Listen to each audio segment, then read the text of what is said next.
은 그동안에 말씀을 나눈 것처럼 바울이 현행범도 아니고 무슨 법을 어긴 사실도 없는데 자의가 아니고 타의에 의해서 끌려서 여기저기 끌려다니면서 청문회에 서는 그런 모습들을 보면서 이것을 흔히 우리는 핍박이다 이렇게 얘기를 하고 있습니다.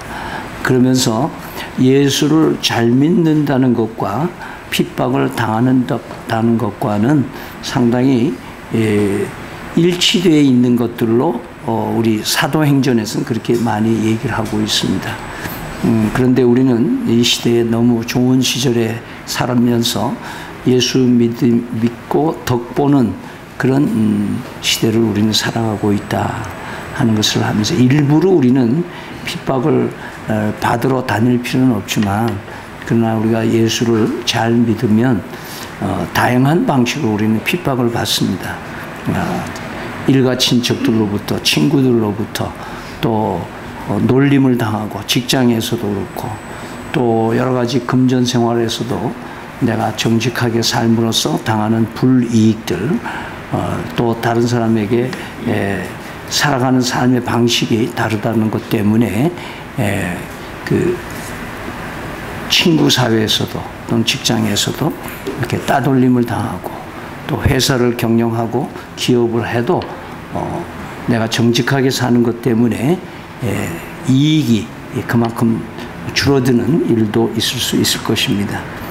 다양한 방식으로 하나님은 우리의 삶의 현장에서 여러 가지로 시련과 아픔을 주시는데 그것이 복되다 이렇게 얘기를 하고 있습니다.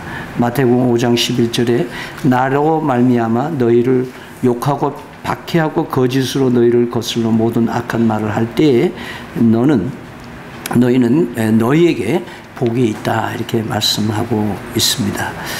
오늘 본문을 보면은 이러한 소용돌이 속에서 바울이 진술하는 내용을 보면은 23장 1절에 보면은 형제들아 오늘까지 나는 범사에 무엇을 따라? 양심을 따라. 영어 성경에는 그냥 양심이 아니고 good conscience, 좋은 양심에 따라서 살았다. 그렇게 얘기를 하고 있는 것으로 봅니다. 바울은 이 단어를 자기 생애에서 여러 가지로 많이 사용한 사람 중에 한 사람입니다. 그래서 이렇게 소용돌이가 치고 환경이 나빠지고 어려운 상황에 도달하더라도 휘둘르지 아니하고 그가 무게를 지니고 살 수 있었던 것은 선한 양심을 가지고 있었기 때문이다라고 오늘 우리에게 말씀하는 것입니다. 그러면 양심이란 뭔가? 이성호 성경사전에 의하면 이렇게 기록하고 있습니다. 양심은 선악의 판단 위에 인간이 내재하는 기능이다. 사실 이 양심은 우리가 이성은 진리와 비진리를 알게 해주는 것이 지식과 이성이라고 말할 수 있습니다. 그러나 양심은 선과 악을 구분할 수 있는 기능을 말합니다. 그래서 사실은 하나님이 원래 우리에게 허락한 것이 아니고 우리 아담과 하와가 선악을 알게 하는 나무의 실과를 먹음으로써 우리 인간의 마음에 양심이라고 하는 그 펑션, 기능이 생기면서 우리는 매사의 삶에서 옳고 그름에 대한 것들을 보다는 선과 악을 구별하는 것을 우리 마음속에 늘 지니고 살게 되어 있다는 것을 보게 됩니다. 그러면서 이 양심은 어떤 그 기능을 발휘할 수 있는가? 첫째는 하나님을 알 수 있게 한다. 하나님의 뜻을 발견하게 한다. 그 가장 두드러진 말씀이 로마서 2장 14절 15절 말씀에 있습니다. 율법 없는 이방인이 본성으로 율법의 일을 행할 때에는 이 사람은 율법이 없어도 자기가 자기에게 율법이 되나니 이런 이들은 그 양심이 증거가 되어 그 생각들이 서로 혹은 고발하며 혹은 변명하며 그 마음에 새긴 율법의 행위를 나타내느니라. 그 이어서 얘기할 때 우리 사람 속에는 하나님의 알만한 것이 다 있다. 그래서 나중에 심판 때가 없어 나는 몰랐습니다. 이런 핑계를 댈 수 없게 해주셨다. 그래서 우리 양심은 하나님을 알 수 있는 그런 기능을 가지고 있다. 두 번째 양심은 깨끗해질 수가 있는데 단지 예수 그리스도의 피로서만 깨끗해질 수가 있다. 히브리서 9장 14절에 하물며 영원하신 성령으로 말미암아 흠없는 자기를 하나님께 드린 그리스도의 피가 어찌 너의 양심을 죽은 행실에서 깨끗하게 하고 살아계신 하나님을 섬기게 하지 못하겠는가.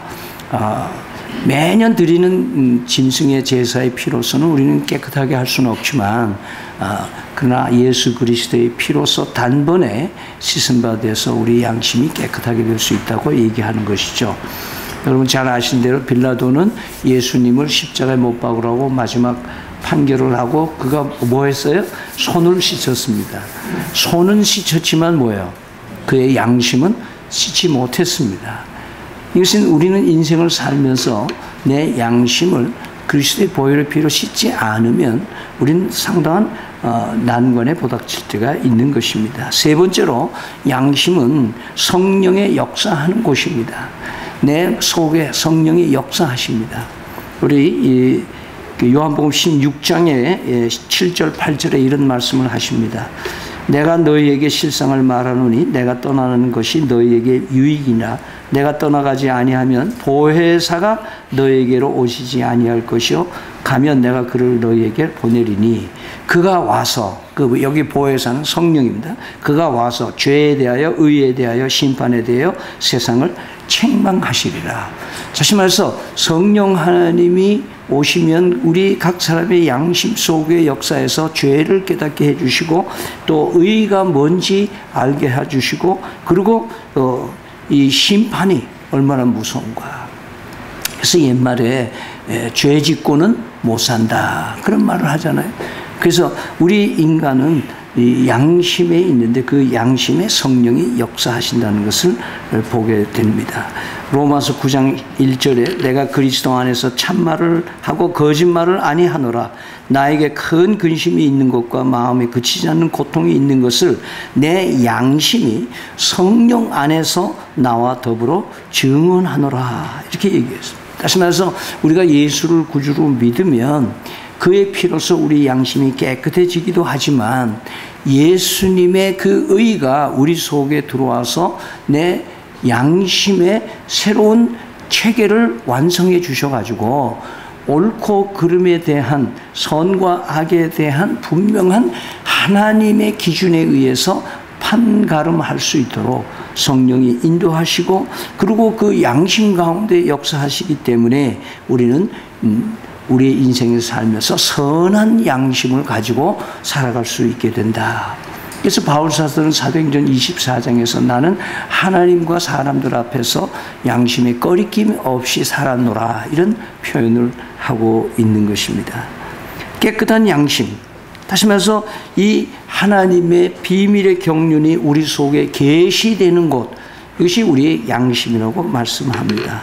그 다음에 네 번째, 이 양심은 약한 양심, 즉 우리가 성령의 충만함을 받으면 우리는 신앙이 좋다 하는 분이 강한 양심이다 이렇게 표현을 선한 양심을 가진 사람이다 이렇게 얘기를 한다면 우리 주변에는 약한 양심에서 뭔가 옳은 것이 그런 것이 구별을 하지 못하는 연약한 사람들이 있다. 근데 이 선한 양심을 가진 사람은 어떤 사람이냐? 그 약한 양심을 가지고 있는 사람들을 비판하거나 없이 여기거나 그리고 낮추고 하는 것이 아니라 그런 사람들을 배려해 주는 마음이 이 선한 양심 가진 사람이다라고 얘기를 합니다. 오늘 본문에서 그걸 얘기를 하잖아요.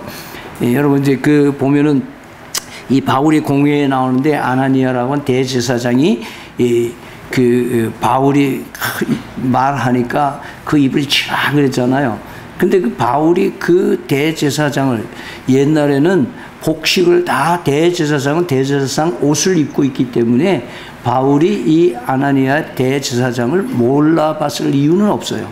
알아봤어요. 그러나 이 자기한테 아주 과격하게 말하는 대제사장을 향해서 바울도 뭐요? 아주 쓴소리를 하죠. 그 바울이 이르되 회칠한 담이여 하나님이 너를 치시리로다 이렇게 해서 그냥 이 대사장에게 한 펀치를 내리는 겁니다. 그때 그 옆에 있던 사람이 바울에게 책망을 합니다. 하나님이 세운 대제사장에게 당신 그렇게 막말하면 안 됩니다. 이렇게 얘기를 합니다. 이 바울이 지금 자기가 당하고 있는 코너에 몰린 상황에서 이때다 싶어서 한번 그 열받쳐서 열을 내봤는데 그것이 어떤 사람으로부터 이 태클이 걸려오는 거예요. 이때 바울은 상당히 과격한 성격을 가진 사람인데도 불구하고 자기가 하는 것이 옳은데도 불구하고 그가 뭐예요? 쭉 가라앉히죠. 가라앉히고는 사과를 합니다. 사과를 해요. 다시 말해서 이 바울이 사과는 아나니아가 무서워서 사과한 게 아니고 그 회중들 속에는 자기가 열하고 화내고 막 막말하고 하는 그 바울의 모습을 보고 누군가가 그 회중에서 약한 양심을 가지는 사람이 보면은 어떻게 할까요? 시험에 들잖아. 야, 저 바울도 별 수 없네. 저 사람도 뭐 성질 낼 거 다 내고 저러고 사는구나. 그래서 약한 양심을 가진 사람들을 배려해서 바울은 바로 그 사람의 충고를 받아들여서 사과하는 모습을 봅니다. 즉 선한 양심을 가진 사람은 그런 연약한 양심을 가진 사람을 배려한다고 하는 것을 우리는 말씀을 통해서 보게 됩니다. 그러면서 오늘 우리의 마음속에 우리는 이런 양심을 우리는 관리를 해야 되는데 어떻게 관리해야 되느냐? 양심은 더럽혀질 수가 있다라고 얘기를 합니다. 양심은 예수 그리스도의 피로 한번 깨끗해진 마음이 영원히 깨끗하게 유지된다면 얼마나 참 좋겠어요. 그런데 이게 안 된단 말이에요. 그러니까 예수님이 최후의 만찬 때에도 이 대야를 가져와서 발을 씻기려고 그러니까 베드로가 성질을 난 전신을 좀 씻겨 주십시오. 그러니까 네가 전신은 다 한번 씻었으니까 넌 발만 씻으면 된다. 그렇게 얘기합니다. 즉 하나님께서는 우리가 once for all 한 번 우리의 모든 원죄를 용서해 주신 하나님은 매일매일 짓는 죄에 대해서도 하나님께서 대비를 해 주시는데 그것이 우린 깨끗하게 하시는 은총이 지금도 계속 역사하신다. 그것이 바로 은총인데 이 양심은 더럽혀질 수 있다는 것을 잊지 마시기 바랍니다. 여러분 제가 이사를 가기 전에 이사 간다고 그 청소하는 사람들이 이게 빈 집이니까 이제 용역을 줘가지고 청소를 싹 하니까 뭐 깨끗하게 유리가 반질반질해요. 근데 실내 청소는 집사람이 늘 하는데 난 아직 게을러가지고 집에 그 유리창을 청소를 잘 한 적이 없어요. 근데 엊그저께 비가 오고 그런데 유리창을 내다보니까 부해. 여러분 유리창이 닦아지지 않으면 어떻게 될까요? 지저분해지지. 지저분해지면 어떻게 될까요? 제대로 보일까요? 안 보일까요? 보이지 않습니다. 우리 양심이 그냥 놔두면 어떻게 되느냐? 더러워진다. 더러워지면 뭐냐? 선과 악을 제대로 구별하지 못한다는 거예요. 그렇기 때문에 우리의 이 삶 끊임없이 그래서 디도서 1장 15절에 깨끗한 자들에게는 모든 것이 깨끗하나 더럽고 믿지 아니하는 자들에게는 아무것도 깨끗한 것이 없고 오직 그들의 마음과 양심이 더러워진다. 그게 더러워진다는 거예요. 그래서 우리의 삶 속은 날마다 깨끗해질 수 있는 훈련을 해야 된다는 거예요. 그런데 오늘날 우리는 지금 이상한 사회에서 살고 있어요. 대학에서 저도 대학에 있지만 학생들에게 이제 노 컨닝 캠페인을 벌립니다.